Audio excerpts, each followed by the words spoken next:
In this tutorial, we will learn how to generate a dump of the database and download it in Plesk. This tutorial assumes that you have already logged into your Plesk account.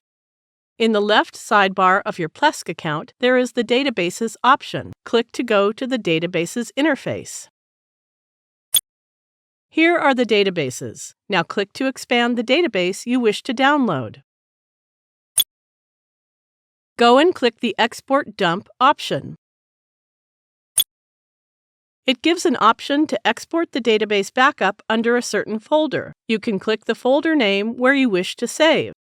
To download the database backup, click this checkbox and then click OK.